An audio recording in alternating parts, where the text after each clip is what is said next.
அல்லேலூயா அல்லேலூயா அல்லேலூயா அல்லேலூயா அல்லேலூயா அல்லேலூயா அல்லேலூயா அல்லேலூயா அல்லேலூயா அல்லேலூயா அல்லேலூயா அல்லேலூயா அல்லேலூயா அல்லேலூயா.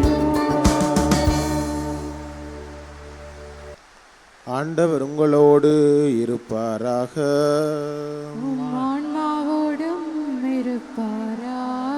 தூய மத்தேயு எழுதிய நற்செய்தியில் இருந்து வாசகம்.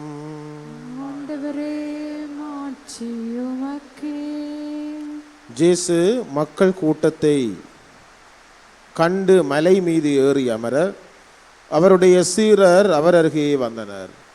அவர் திருவாய் மலர்ந்து கற்பித்தவை: ஏழையரின் உள்ளத்தோர் பேறு பெற்றோர், ஏனெனில் விண்ணரசு அவர்களுக்குரியது. துயருவோர் பேறு பெற்றோர், ஏனெனில் அவர்கள் ஆறுதல் பெறுவர். கனிவுடையோர் பேறு பெற்றோர், ஏனெனில் அவர்கள் நாட்டை உரிமை சொத்தாக்கிக் கொள்வர். நீதி நிலைநாட்டும் வேட்கை கொண்டோர் பேறு பெற்றோர், ஏனெனில் அவர்கள் நிறைவு பெறுவர். இரக்கமுடையோர் பேறு பெற்றோர், ஏனெனில் அவர்கள் இரக்கம் பெறுவர். தூய்மையான உள்ளத்தோர் பேறு பெற்றோர், ஏனெனில் அவர்கள் கடவுளை காண்பர். அமைதி ஏற்படுத்துவோர் பேறு பெற்றோர், ஏனெனில் அவர்கள் கடவுளின் மக்கள் என அழைக்கப்படுவர். நீதியின் பொருட்டு துன்புறுத்தப்படுவோர் பேறு பெற்றோர், ஏனெனில் விண்ணரசு அவர்களுக்குரியது.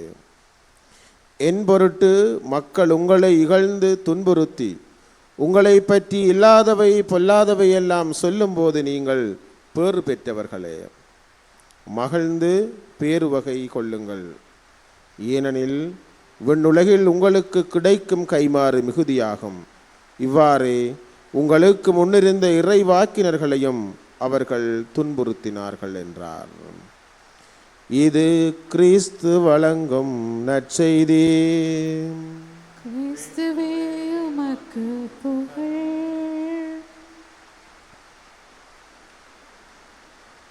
கிறிஸ்து இயேசுவுக்குள்ளே பிரியமான சகோதர சகோதரங்களே, இன்றைய நாளிலே நம்முடைய தாய் திருச்சபை எல்லா புனிதர்களுடைய திருவிழாவை கொண்டாடி மகிழ்கின்ற இன்றைய நாளிலே நம்முடைய இந்த தியான இல்லத்தினுடைய தியானம் நடக்கின்ற இந்த இடத்திலே நாங்கள் எல்லோரும் ஒன்று கூடி எம்மை விட்டு பிரிந்து சென்ற நம்முடைய உறவுகள் மரித்த ஆன்மாக்களுக்காகவும் செபிக்க இன்றைய நாளிலே நாங்கள் அழைக்கப்பட்டிருக்கின்றோம். இன்றைய முதலாவது வாசகத்திலே திருவழிபாட்டு நூலிலே நாங்கள் பார்க்கின்றோம், கடவுள் யோவானுக்கு அருளிய திருவழிபாட்டிலே இந்த செம்மறியின் இரத்தத்திலே தங்களுடைய தொங்கலாடையை தோய்த்து ஆண்டவர் முன்னிலே நிற்பவர்கள் இவர்கள் யார் என்று சொல்லி அவர் கேட்ட பொழுது அங்கே ஆண்டவர் சொல்கிறார், இவர்கள் வேதனையில் நின்று மிகவும் வேதனையில் நின்று வெளியே வந்து தங்களுடைய தொங்கலாடையை ஆண்டவருடைய செம்மறியினுடைய இரத்தத்திலே தோய்த்தவர்கள் இவர்கள் புனிதர்கள் என்று இன்றைய முதலாவது வாசகத்திலே நாங்கள் வாசிக்க கேட்டோம். கிறிஸ்து இயேசுவில் அன்பார்ந்தவர்களே, இன்றைய நற்செய்தியிலே நாங்கள் பார்க்கிறோம், ஆண்டவர் மத்தேயு எழுதிய நற்செய்தியிலே 5ஆம் அதிகாரம் 1 தொடக்கம் 12 வரையான வாக்கியங்களிலே மலை மீது ஏறி இந்த போதனைகளை அவர்களுக்கு கொடுக்கிறார். இப்படியான உள்ளம் படைத்தவர்கள், இப்படியாக தங்களுடைய வாழ்வை இந்த உலகத்திலே வாழ்ந்தவர்கள் தான் அந்த புனிதர் நிலைக்கு செம்மறியின் இரத்தத்திலே தங்களுடைய தொங்கலாடையை தோய்த்து வேதனையில் நின்று வெளி வந்தவர்களாக கருதப்படுவார்கள் என்று கூறுகின்றார். எதை செய்பவர்கள்? இரக்கமுடையோர், தூய்மையான உள்ளத்தோர், கனிவுடையோர், அமைதியை ஏற்படுத்துவோர். இப்படியாக யாரெல்லாம் இந்த வாழுகின்ற இந்த உலகத்திலே இந்த பேறுகளை எல்லாம் செய்கின்றார்களோ அவர்கள் விண்ணகத்திலே பெரியவர்கள் என கருதப்படுவார்கள் என கூறப்படுகிறது. இந்த புனிதர்களோடு இன்றைய நாளிலே விசேட விதமாக நாங்கள் எம்மோடு பயணித்து எமக்காக வாழ்ந்து எமக்கு எல்லாமாக இருந்து எம்மை விட்டு சென்ற உறவுகளுக்காக நாங்கள் செபிக்கவும் இந்த நாளிலே நாங்கள் அழைக்கப்படுகிறோம். நாளைய நாளிலே அனைத்து ஆன்மாக்களினுடைய திருவிழாவை நம்முடைய தாய் திருச்சபை கொண்டாட இருக்கின்றது. இந்த உலகத்திலே கடவுள் எனக்கும் உங்களுக்கும் பல நியமங்களையும் கட்டளைகளையும் தந்திருக்கின்றார். நாங்கள் இவ்வாறு தான் வாழ்க்கை நடத்த வேண்டும், இப்படித்தான் வாழ வேண்டும், எப்படியும் வாழலாகாது என்று சொல்லி எங்களுக்கு பல நியமங்களை தந்திருக்கின்றார். நாங்கள் அந்த நியமங்களின்படி வாழ்வதற்காக அழைக்கப்படுகின்றோம். என்னை பொறுத்தளவிலே இந்த உலகத்திலே ஒரு மனிதனுக்கு சாவு என்பது வருகிறது என்று சொன்னால் அது கடவுளாலே நாங்கள் எல்லோரும் விசுவசிப்பதை போல கடவுளாலே ஏற்படுத்த நிச்சயிக்கப்பட்ட ஒன்றாக இருக்கிறது, வாழ்வினுடைய யதார்த்தம்.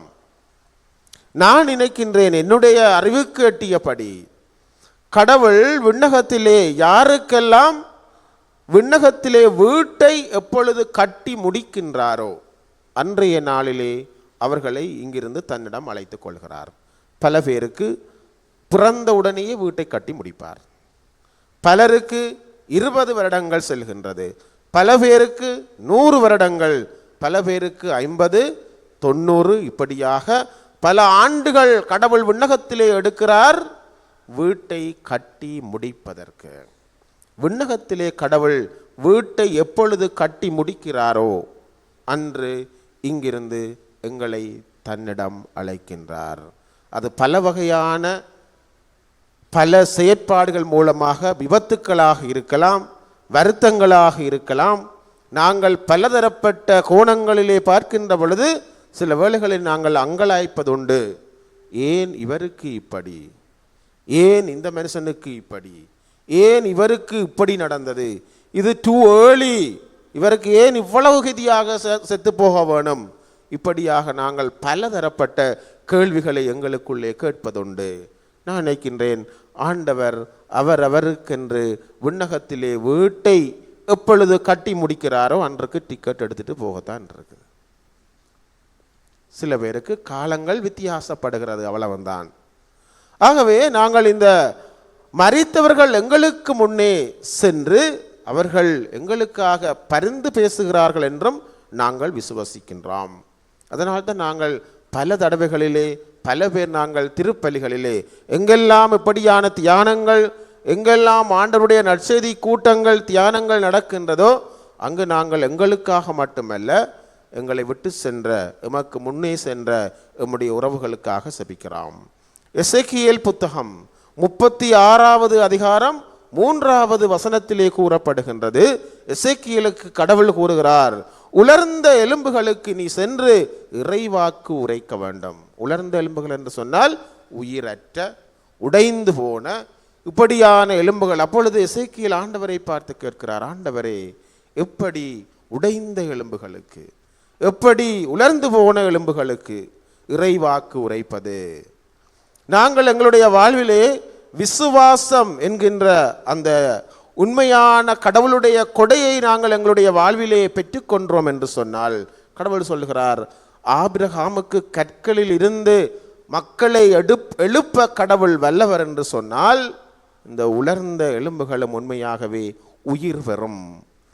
எசேக்கியேல் புத்தகம் 36 வசனத்திலே கூறப்படுகிறது, இந்த உலர்ந்து போன எலும்புகளை நான் ஒட்டு போடுவேன், அவர்களுடைய அந்த நரம்புகளை சதைகளாலே நான் நிரப்புவேன், அவர்களுக்கு என்னுடைய உயிர் மூச்சை கொடுப்பேன் என்று சொல்லப்படுகிறது.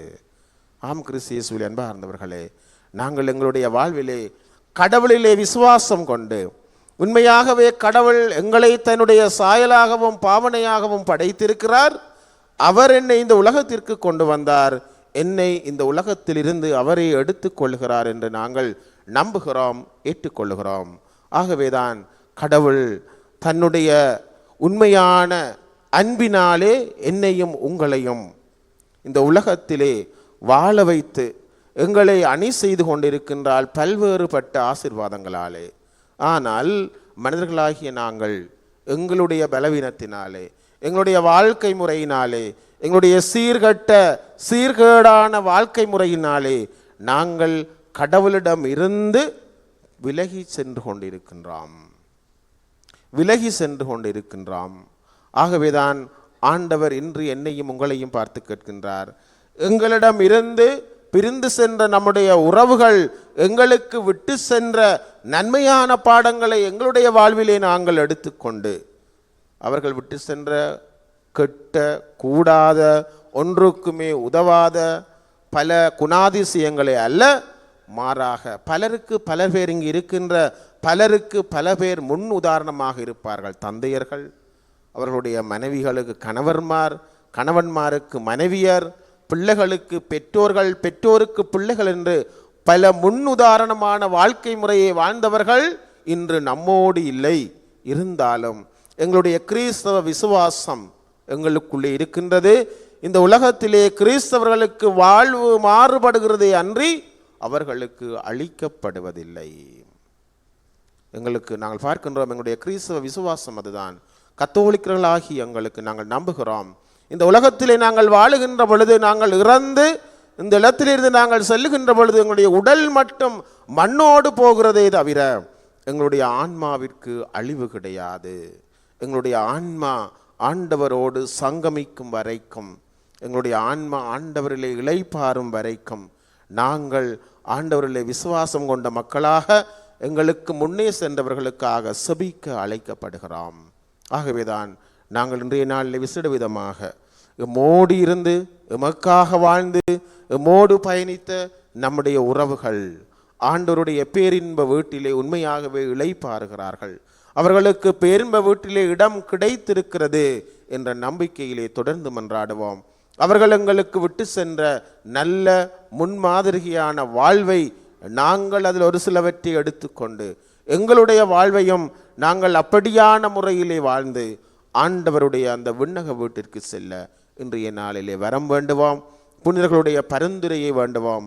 அவர்களும் எங்களைப் போல இந்த உலகத்திலே வாழ்ந்து பல வேதனைகளுக்கு சவால்களுக்கு முகம் கொடுத்து கடவுள்தான் தங்களுடைய முழு மூச்சாக ஏற்றுக்கொண்டவர்கள், செம்மறியினாலே இரத்தத்தினாலே கழுவப்பட்டவர்கள், இன்று எங்களுக்கு புனிதர்களாக முன்மாதிரியாக தரப்பட்டவர்கள். இதில் இருக்கிற நிறைய பேரில் எத்தனை பேர் புனிதர்களாக உயர்த்தப்படுவார்கள் என்று யாருக்கும் தெரியாது. ஒரு காலத்திலே நாங்கள் பார்க்கின்ற போல சொல்லுவார்கள், எனக்கு பக்கத்தில் அந்த தியானத்தில் என்னோட இருந்த இவவா புனிதராக இருக்கிறா சொல்லலாது. நாங்கள் எல்லோரும் புனிதர்களாக வாழ அழைக்கப்பட்டவர்கள், யாரும் பாவிகளாக வாழ்வதற்கு அழைக்கப்படவில்லை. எங்களுடைய வாழ்க்கை முறையினாலே நாங்கள் பாவிகளாக இருக்கிறோம்.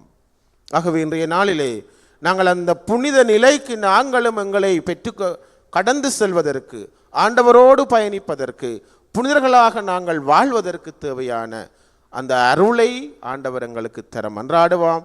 நாங்கள் தூய்மையான உள்ளம் கொண்டவர்களாக, நீதியை நிலைநாட்டும் வேட்கை கொண்டவர்களாக, அமைதியை ஏற்படுத்துபவர்களாக நாங்கள் இந்த உலகத்திலே வாழுகின்ற பொழுது நாங்களும் ஒரு நாள் புனிதர்களோடு சங்கமமாகுவோம் என்பதில் எந்தவித சந்தேகமும் கிடையாது.